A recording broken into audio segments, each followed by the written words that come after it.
Before we step into the most haunting story you will hear this year, please do me a quick favor. Hit that subscribe button and give this video a like. It helps this channel bring you more true crime and survival stories that will leave you speechless. Now, take a deep breath, because what you are about to hear really happened, and it will stay with you. In July 2002, a 21-year-old woman named Helen Humes vanished without a trace on the treacherous Maroon Bells Trail near Aspen, Colorado. For 5 years, everyone believed she was dead, the victim of a fatal fall into one of the mountain's deep ravines. But in August 2007, she staggered into St. Mary's Hospital in Grand Junction. Alive, unrecognizable. What she eventually revealed and what investigators uncovered shocked even the most experienced detectives. Where she was for those 5 years and what happened to her, you are about to find out. Some names and details have been changed for anonymity, and not all photographs are from the actual scene. But the heart of this story is true, and it will haunt you. The morning of July 14, 2002, broke clear and golden over the Colorado Rockies. The kind of morning that makes you believe nothing bad could ever happen in such a beautiful place. At the Maroon Bells Trailhead just outside Aspen, the air was crisp and thin, carrying the faint scent of pine and the promise of adventure. Helen Humes arrived at 6:47 a.m., pulling her silver Subaru Outback into the gravel lot, while most of the world was still sleeping. At 21, Helen had a quiet confidence born from experience, not arrogance.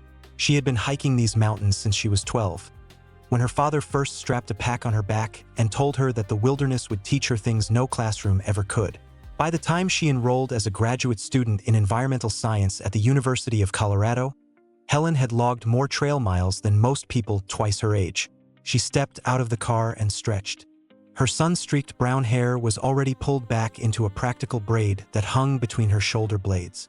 The mountains loomed before her, the Maroon Bells, those iconic twin peaks that grace countless postcards. But Helen knew what the tourists didn't. She knew these mountains had teeth. The loose scree fields that could send you tumbling without warning. The weather that could shift from bluebird skies to deadly whiteout in less than an hour. The altitude that squeezed your lungs and clouded your judgment if you weren't careful. Helen was always careful. She opened her trunk and conducted her ritual gear check. Water, purification tablets, energy bars, trail mix, a sandwich wrapped in foil, a first aid kit, an emergency blanket, a headlamp with fresh batteries, a rain shell, an extra layer, a map, a compass, and the GPS unit her mother had insisted she carry. Her phone was fully charged. Though she knew signal would be spotty once she climbed above 11,000 feet. She signed the trail register at 7:02 a.m. Her handwriting was neat and confident. Destination, Crater Lake. Expected return, 4 p.m. solo hiker. The parking lot held only 3 other vehicles. Helen preferred it this way. She had always been drawn to solitude, not because she disliked people, but because the mountains spoke differently when you were alone. They whispered instead of shouted. They revealed themselves slowly, like secrets shared between old friends. She started up the trail at 7:15 a.m., her boots finding an easy rhythm on the packed dirt path. The first mile was gentle, winding through groves of aspen trees whose leaves flickered silver and green in the early light. Helen wore her camera around her neck, a battered Canon she had bought secondhand, and she stopped occasionally to photograph the wildflowers that dotted the meadows. Purple columbine, Indian paintbrush burning orange against the green. She was documenting the ecosystem for her thesis on alpine climate change, but she was also simply in love with this place. That love showed in every frame. By 9:30 a.m., she had climbed above the treeline. The landscape transformed into something lunar and ancient. Vast boulder fields, patches of stubborn snow that refused to melt even in July, and air so thin it burned in her chest. Helen paused to drink water and check her GPS. She was making good time. The altitude was starting to press against her temples, that familiar heaviness that reminded her she was now higher than most buildings in the world. At 10:47 a.m., she pulled out her phone to text her younger brother, Charles. They had a tradition. On every solo hike, she would send him updates, and he would respond with increasingly ridiculous jokes. Today, she had just enough signal for one message. She typed carefully, "The altitude is getting to me, but the view is worth it. Signal's cutting out." Charles wouldn't see it for another 20 minutes. When he did, he responded with a gif of a mountain goat falling off a cliff, followed by "Don't be that goat." Helen never saw his reply. Her phone lost signal completely at approximately 11 a.m., somewhere between Crater Lake and the saddle that connected the two peaks. This was expected. Every experienced hiker in Colorado knew there were dead zones in these mountains where you might as well be on the moon. What happened next exists only in fragments and theories. The trail toward Crater Lake is notoriously treacherous. A narrow ribbon of loose rock carved into the mountainside with sheer drops that plunge 200 feet or more into the glacial water below. Rangers call it the death zone among themselves, though they would never use that term with tourists. Every year, at least one hiker loses their footing. Some are lucky. They catch themselves and walk away with scraped palms and shaken nerves. Others are not. Helen knew this trail. She had hiked it 3 times before, always with respect, always with caution. But something changed on July 14, 2002. Somewhere in those silent hours between her last text message and sunset, Helen Humes vanished. She did not return to the trailhead at 4 p.m. as planned. She did not return by sunset. When the Rangers locked the gates at 8:30 p.m., her silver Subaru sat alone in the parking lot, accumulating dew on its windshield like tears. Her brother tried calling at 9:15 p.m. straight to voicemail. He tried again at 9:30, then 9:45. By 10 p.m., he was calling their parents, his voice tight with the kind of fear that comes from knowing something is wrong before anyone can prove it. By midnight, search and rescue had been notified. By dawn, Helen Humes was officially a missing person, and the mountains kept their silence, revealing nothing of where she had gone or what had found her on that golden summer morning. The wilderness that had taught her so much had swallowed her whole. At least that is what everyone believed. For the next 5 years, that belief would stand unchallenged. The mountains had claimed another victim, and the world moved on without her. But the mountains had nothing to do with Helen's disappearance. The truth was far more human and far more horrifying. The call went out at 5:47 a.m. on July 15, 2002, and within hours, the largest search and rescue operation in Pitkin County's recent memory was underway. The Maroon Bells Wilderness transformed from a destination for tourists and adventurers into a grid map, a crime scene. Though no one yet knew a crime had been committed, 37 volunteers gathered at the trailhead before noon that first day. They came from everywhere: off-duty firefighters, experienced mountaineers, retired rangers who knew these peaks like the lines on their own palms. They signed liability waivers and received sector assignments. They studied Helen's photograph, that smiling face with the sun-streaked braid, and committed it to memory. The search dogs arrived by 2 p.m. 3 German Shepherds and a Belgian Malinois named Duke, who had located 7 missing hikers in his career. Their handlers gave them Helen's scent from a jacket retrieved from her Subaru, and the dogs worked with focused intensity. They tracked her path up through the Aspen groves, past the wildflower meadows she had photographed, above the tree-line where the air grew thin and cold.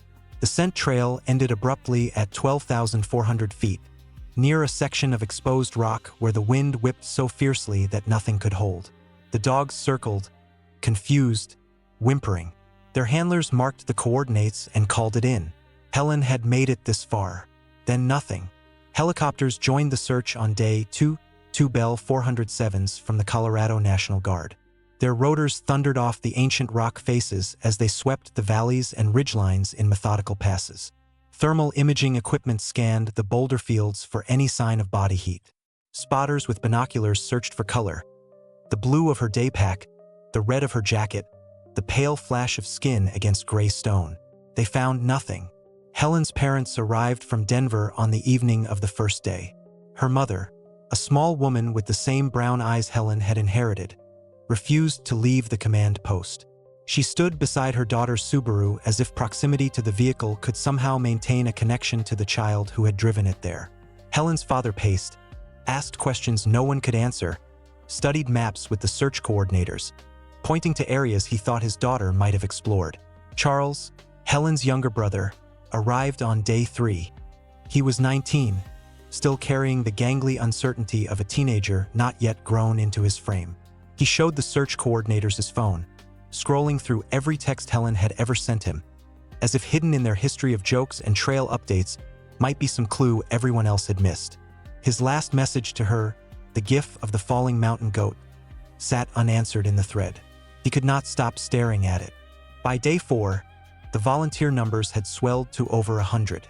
Local news crews set up camp at the trailhead, turning private anguish into public spectacle. Helen's photograph appeared on screens across Colorado. Tips flooded the hotline. Someone thought they saw her at a gas station in Glenwood Springs. Someone else claimed she was hitchhiking on Highway 82. Each lead was investigated. Each lead dissolved into nothing. The professional search teams focused on the area around Crater Lake, that treacherous stretch where so many hikers had come to grief. Technical climbers rappelled down cliff faces that dropped 200 feet to the glacial water below. Divers in dry suits descended into the lake itself, their lights cutting through water so cold it could stop a heart in minutes. They searched the depths for what no one wanted to find. On day 5, the weather turned. A storm system swept in from the northwest, bringing horizontal rain and winds gusting to 60 miles per hour. Search operations were suspended for 16 hours. Helen's mother refused to leave the command post. She sat in a folding chair beneath a leaking tarp, watching the mountains disappear behind curtains of gray rain. When the storm cleared on day 6, the searchers returned with renewed desperation. Time was running out. After 72 hours, the chances of finding a missing hiker alive dropped to nearly zero. They were well past that threshold. The operation was no longer a rescue. It was a recovery. The discovery came at 3:42 p.m. on day 7. A volunteer climber named Thomas Ansley was working a sector near the steepest section of the Crater Lake Trail, an area so dangerous that only the most experienced team members were permitted to search it. The cliff edge dropped away without warning, a sheer face of loose rock and ancient granite that plunged 200 feet to the boulders and water below.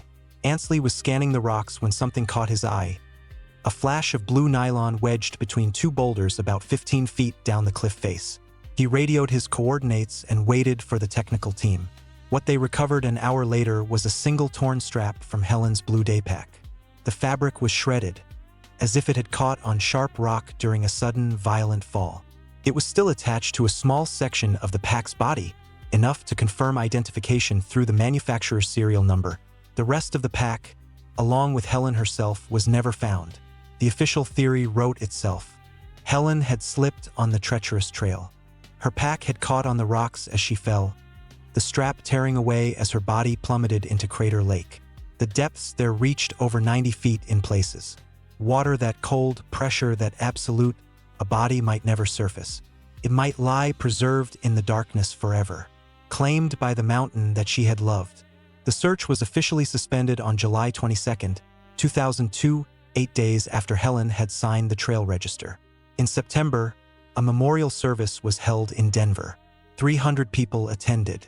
Her environmental science professors spoke about her passion. Her friends shared stories about her laugh. Charles read a poem he had written, his voice breaking on every other line. Her parents held each other and wept for the daughter the mountains had taken. In 2004, Helen Humes was declared legally dead. The case was closed. The file was archived. The world moved on. But Helen was not in Crater Lake.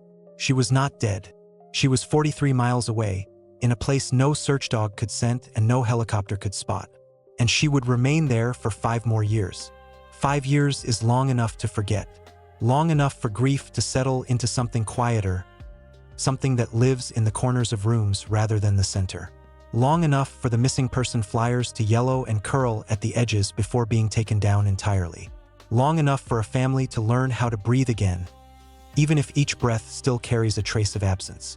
By August 2007, Helen Humes existed only in photographs and memories. Her parents had sold the family home in Denver and moved to a smaller place in Fort Collins, unable to bear the sight of her empty bedroom any longer. Charles had graduated from college, taken a job in Seattle, and learned to stop checking his phone every time it buzzed. The world had continued turning, indifferent to the weight of individual tragedy. And then, on the evening of August 23rd, the world stopped. St. Mary's Hospital in Grand Junction sits about 200 miles west of the Maroon Bells. On that Thursday evening, the emergency department was running at its usual controlled chaos. The automatic doors slid open at 7:34 p.m. Linda Patterson, a triage nurse with 18 years of experience, was the first to see her. Later, she would tell investigators that she knew immediately something was profoundly wrong. Not emergency room wrong, not injury wrong, but wrong in a way that made the hair rise on the back of her neck. The woman stood in the doorway as if she had forgotten how to move forward. She was young, mid-20s perhaps, though it was difficult to tell through the layers of grime that covered her face. Her hair hung past her waist in thick, matted ropes, so tangled and filthy that its original color was impossible to determine. Her clothes were barely recognizable. A dark, long-sleeved shirt torn at both elbows, jeans that had worn through at the knees, hanging loose on a frame that was far too thin. Nos shoes. Her feet were black with dirt and covered in cuts, some fresh and bleeding, others scarred over in pale ridges. But it was her eyes that Patterson would never forget. They were the eyes of someone who had seen things no human being should ever see. Hollow, exhausted, haunted in a way that went beyond fatigue or illness. She stared straight ahead, as if she had forgotten what it meant to focus on the present moment. Patterson rose and approached slowly. "Ma'am, can you hear me? Do you need help?" The woman's gaze shifted with visible effort. Her lips moved, cracked and bloodless, but produced no sound. Then her legs buckled. Patterson caught her before she hit the floor. Other staff members came running. They lifted her carefully, noting how little she weighed, how her bones pressed sharp against her skin. In the examination room, under the harsh fluorescent lights, the full horror of her condition became clear. She was severely malnourished. Her body had been consuming itself for fuel. When the nurses carefully cut away her ruined sleeves, they found ligature scars circling both wrists, pale bands of tissue that spoke of restraints worn for months, maybe years. Burn scars, small and circular, dotted her forearms in clusters, 17 on the left arm, 23 on the right. They were spaced with disturbing regularity, suggesting not random cruelty but deliberate, methodical infliction. Additional scars covered her back and shoulders, thin lines consistent with a belt or cord. Her feet told their own story. Fresh cuts accumulated over several days of walking through rough terrain. Wherever she had come from, she had walked a long way to get here. The attending physician, Dr. Eleanor Bradshaw, who had worked trauma medicine for 22 years, stood at the foot of the bed and studied the patient. In 2 decades, she had seen car accidents, gunshot wounds, overdoses, the full catalog of human damage. But this was different. This woman had not been injured in a single event. She had been systematically brutalized over an extended period. "Call the police," Bradshaw said quietly. "This is a crime scene." No identification was found. She carried nothing, no wallet, no phone, no keys. The hospital registered her as a Jane Doe. She would not speak for 3 days. When she finally did, the words she managed to force through her damaged throat would launch an investigation that would grip the nation and expose horrors hidden in plain sight for half a decade. But that night, she was simply a broken woman with no name, no history, and no explanation. The staff did not know they were looking at Helen Humes. They only knew that someone had done unspeakable things to her, and that somehow she had survived. The medical examination continued for 72 hours. The doctors found that at 5 feet 6 inches, the woman weighed just 93 pounds, dangerously underweight. Her body had been consuming its own muscle tissue for fuel. Her hair showed distinct bands of color variation, evidence of nutritional deficiencies that had waxed and waned over years. The ligature marks told a story of prolonged restraint. The burns were punishment marks. Someone had burned this woman repeatedly, intentionally, over a long period of time. Her body spoke of systematic abuse that had continued for so long it had become routine. Detective James Rohr, a 20-year veteran, arrived. He studied the injuries, the scarred wrists, the burn marks, the hollowed cheeks, and ordered fingerprints. The technician pressed each finger carefully to the digital scanner. The results came back at 2:34 a.m. on August 24th. Rohr opened the notification expecting nothing. What he saw made him set his coffee down very slowly. The match was flagged with a status marker he had never encountered in 2 decades. Deceased, Helen Renee Humes, born March 3, 1981 in Denver. Reported missing July 15, 2002. Declared legally dead September 12, 2004. Fingerprints on file from a university ID card. Match confidence, 99.97%. Rohr stared at the screen, then called his captain. "Our Jane Doe has a name, and according to the state of Colorado, She's been dead for 3 years. At 6:15 a.m., the call was made to Helen's parents. Eleanor Humes answered, her voice foggy with interrupted sleep. She listened as a detective spoke words that made no sense, words about her daughter. Her dead daughter. "That's not possible," she said. "Helen is dead." "Ma'am," the detective said gently. "I'm looking at her right now. She's in the hospital. She's alive." The phone clattered to the floor. 3 hours later, Eleanor and Richard Humes burst through the doors of St. Mary's. Charles was on a plane from Seattle. The woman in the bed bore so little resemblance to the daughter they remembered that Eleanor stopped in the doorway, her hand flying to her mouth.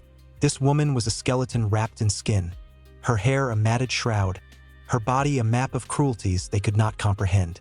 But when Eleanor whispered her daughter's name, something shifted behind those hollow eyes. A tear slid down the woman's gaunt cheek, and her cracked lips formed a single word, "Mama." The ghost had returned. But wherever she had been for 5 years had taken almost everything she was. The question now consumed everyone. Where had Helen Humes been? And who had done this to her? For 3 days, Helen existed in a world without words. She was awake, but she inhabited a silence so complete it seemed to have physical weight. She flinched at sudden sounds. She responded to basic commands, but she did not speak. Her parents kept vigil.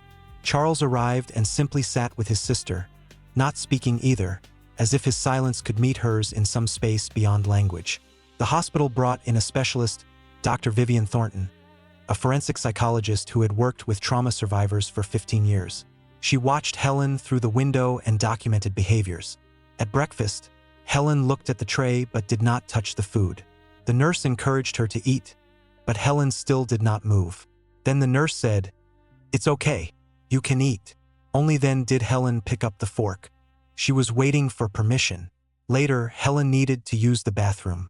She showed physical signs of discomfort but did not get up. She waited 47 minutes, clearly in distress, until a nurse explicitly told her she could go. She would have waited longer. She had been trained to need permission for everything: eating, speaking, moving, using the bathroom. Dr. Thornton explained that Helen had been living under a set of rules so rigid and brutally enforced that they had become part of her neural pathways. She could not follow them. And that kind of conditioning takes years, 4 or 5 years, exactly the length of time Helen had been missing. Thornton continued her observations. Helen positioned herself with her back to the wall whenever possible, keeping the door in view, hypervigilance. She startled violently at male voices. She slept on the floor, curled in a corner. When nurses tried to move her to the bed, she resisted with desperate strength. They let her stay on the floor. That was where she felt safe. Thornton told the family, "The floor is what she knows. The floor is where she's allowed to be." On the 3rd day, Thornton entered Helen's room alone, sat by the door, and read a book quietly. After 3 hours, Helen spoke. "May I have water?" Thornton said, "You don't need to ask permission. The water is right there." Helen did not move. She had been told she did not need permission, which was not the same as being given it. Thornton said gently, "You may have water. I'm telling you it's okay." Only then did Helen reach for the cup. The silence had cracked, and through that crack, the story of what had happened would eventually emerge, piece by piece, like shards of a mirror reassembling into a reflection of horror. Meanwhile, Detective Rohr and his team worked backward, tracing how Helen got to the hospital. Security footage showed her emerging from scrubland at 7:31 p.m., barefoot, walking with an unsteady gait. Her bare feet left bloody prints on the asphalt. She had walked out of the wilderness like a ghost. Rohr's team traced her path through convenience store footage, traffic cameras, and a ranch supply store in the tiny town of Whitewater, 15 miles outside Grand Junction. She had walked at least 20 miles on bare feet through August heat. She had started somewhere west of Whitewater, somewhere in the maze of dirt roads and isolated properties climbing toward the Uncompahgre Plateau. Property records showed 47 parcels in the search area. Among them was a 40-acre parcel purchased in 1995 by Joseph and Doris Claxton. The property sat at the end of a dirt road that did not appear on most maps, accessible only by a single-lane track. Satellite imagery showed a modest farmhouse, a large barn, and fields planted with vegetables. The Claptons were friendly recluses, No criminal records, paid their taxes on time, kept to themselves. The property was isolated, surrounded on three sides by national forest land. Roar ordered surveillance. Deputies watched for 3 days. The Claxtons went about their routine working in the fields, tending a greenhouse, but they never went inside the barn. Not once. The barn was padlocked from the outside with a heavy chain. Roar remembered Helen's behavior. She flinched at male voices, slept on the floor, asked permission for everything, and had walked 18 miles on bloody feet to escape. He sought a warrant. The raid was scheduled for dawn. On August 31, 2007, 3 unmarked vehicles carrying 12 officers drove without sirens up the winding roads. At 5:17 a.m., they moved in. Joseph Claxton opened the door in his nightclothes, a cup of coffee in his hand. He did not resist. Doris Claxton was found in the kitchen, fully dressed, oatmeal simmering on the stove. Both were handcuffed and secured. The team moved to the barn. The padlock was cut. Inside, dust motes floated in flashlight beams, old farming implements, hay bales stacked against the far wall. Deputy Briggs noticed the floor. In one section, the dirt was darker, less compacted, as if it had been disturbed. They moved the hay bales and found a wooden platform with a recessed handle. Briggs pulled it open. A square of absolute darkness. A smell of stale air, human waste, something rotting. Concrete steps descended into the earth. The walls were reinforced with steel panels. Roar descended first. The cellar was 10 feet by 10 feet. A single cot with a stained mattress. A bucket in the corner. And on the wall, chains bolted directly into the steel, heavy shackles sized for human wrists. The metal was worn smooth by years of contact with skin. Below the shackles, scratches marked the wall, not random damage, but deliberate marks. Roar counted them. 1,827 scratches. 5 years of days marked by someone counting the endless passage of time in darkness. A small shelf held a plastic cup and a metal bowl. A pile of soiled blankets lay in a corner. No books, no paper, no light except what filtered through the door above. Helen Humes had lived in this room for 5 years. She had eaten when permitted, slept on concrete, used a bucket. She had marked the days and watched them accumulate into months, into years, into an eternity of darkness and chains. The search of the farmhouse revealed even more disturbing evidence. Behind a false panel in the master bedroom closet, officers found a hidden office. A desk, a filing cabinet, and shelves lined with identical black journals, their spines labeled by year from 1998 to 2007. Roar opened the journal marked 2002. The handwriting was neat and precise, Doris Claxton's. The entries were methodical, written with the clinical detachment of a scientist documenting an experiment. They had been hunting. For months, the Claxtons had visited trailheads throughout Colorado, observing solo female hikers, evaluating them like livestock. They wrote about Helen, her strength, her confidence, her habit of hiking alone. She is experienced but trusting. One entry read, "This compassion is a flaw we can exploit." They installed a trail camera near the Crater Lake access point. They prepared the cellar. On July 14, 2002, they wrote, "Today is the day. Weather is clear." Helen arrived at the trailhead at approximately 6:45 a.m. "We will intercept her on the descent near the cliff face. The plan is in place. By tonight, Operation Reclamation will have its first subject." Operation Reclamation. A philosophy folder contained a manifesto by Joseph Claxton, paranoid, grandiose, calling for the reclamation of lost souls through isolation, starvation, and re-education. A methodology folder detailed the breaking period. Systematic psychological control, punishment for any display of independence, permission required for everything. The goal was not just physical control but psychological annihilation. To erase the person the victim had been and replace her with something compliant, grateful, devoted. A slave. The Subject Progress folder contained notes spanning 5 years of Helen's captivity. They documented her resistance phases, the punishments administered, and when she stopped fighting. October 3, 2004, subject no longer attempts to speak without permission. Significant progress. February 17, 2006, subject asked permission to eat this morning. Waited 17 hours. Jay is pleased. The woman who entered this property no longer exists. The final folder contains surveillance footage, a small digital video recorder hidden in the cellar, recording hours of Helen chained to the wall, sleeping on the floor, eating from a metal bowl. They had watched her suffer. They had documented her destruction. And the final journal entry, dated August 22, 2007, one day before Helen walked into the hospital, read, "Subject escaped.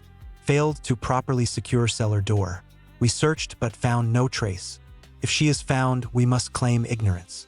If she is not found, the wilderness will finish what we started. We will need to begin again with a new subject."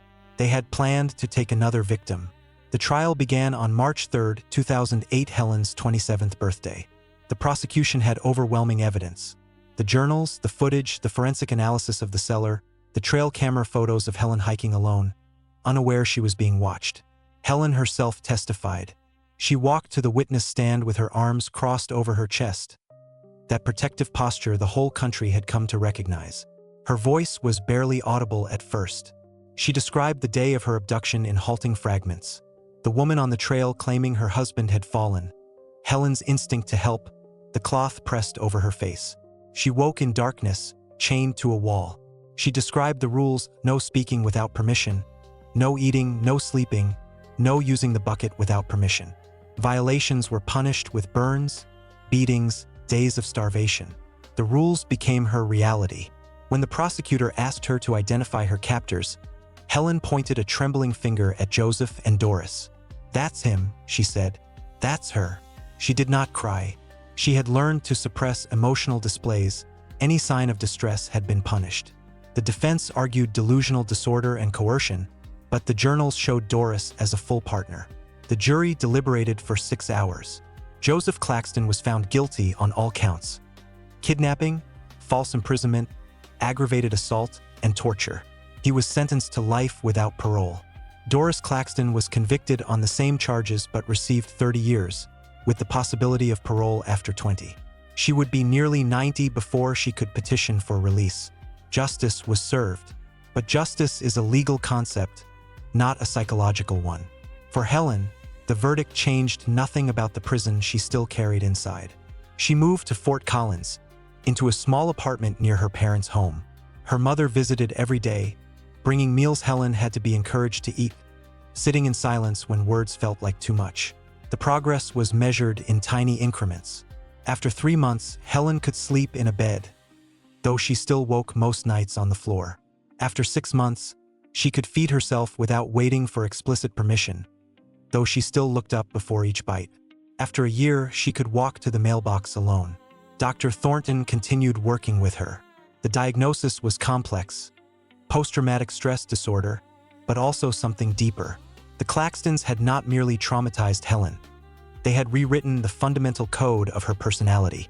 The confident, independent woman who had scaled mountains and photographed wildflowers had been systematically erased. What remained was someone built from the wreckage of who she had been. The flinching never fully stopped. Loud sounds, male voices, sudden movements, all could send her spiraling into panic. The mountains she had once loved now represented something threatening. Helen survived. That alone was remarkable. But survival is not the same as recovery, and freedom is not the same as healing. She still asked permission to exist. The Claxtons had wanted to reclaim a soul. They had failed. Helen's soul remained her own. But they had fractured something fundamental, something that might never fully mend. And that was their true crime. Not the chains, not the cellar, not the 5 stolen years. They had taken a woman who once climbed mountains with joy and confidence, and left behind someone who struggled to cross a parking lot. Helen Humes was alive, but she would never be the same. If you made it this far, you have witnessed both the worst and the best of humanity. Hit like, subscribe, and share your thoughts in the comments, because stories like this remind us why we must never look away.